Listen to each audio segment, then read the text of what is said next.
EastEnders Kathy Beale smashes a plate in terror as she comes face to face with her rapist James Willmott-Brown. EastEnders Kathy Beale was left terrified at the return of her rapist James Willmott-Brown as tonight's soap came to a close.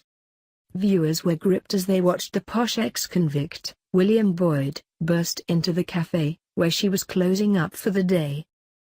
As Kathy, Gillian Taylforth, turned round to see who had entered, she was rooted to the spot in fear.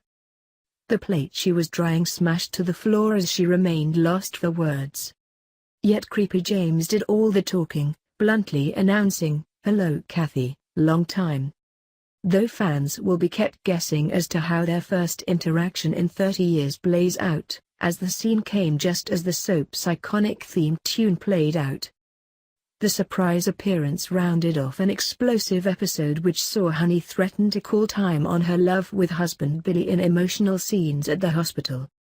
The pair were hugely relieved their daughter Janet, who suffers from Down's syndrome, pulled through after being hit by Tina Mitchell's car, yet Billy bizarrely accused his other half of not treating their two kids equally, prompting her threat.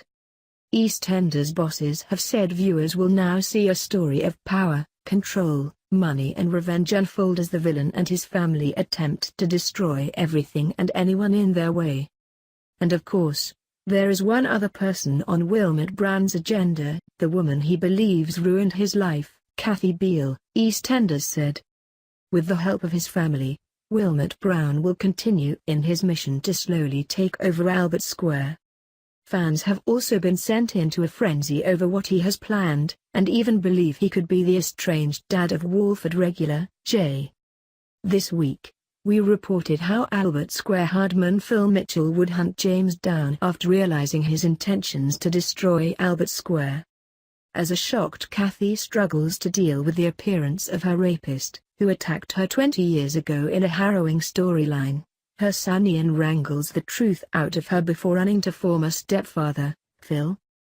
What exactly Kathy and Ian know after the run-in with James is unknown, but whatever it is sends the leader of the Mitchell clan on the warpath.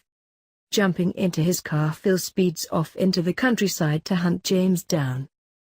The former owner of the Arches and the Queen Vic may also have something to say about James using his son, Luke, to try and snatch his beloved garage away from son, Ben. Last week Phil began to question Luke's intentions regarding Ben, and he's not been happy with the way his son has been letting the businessman manipulate him.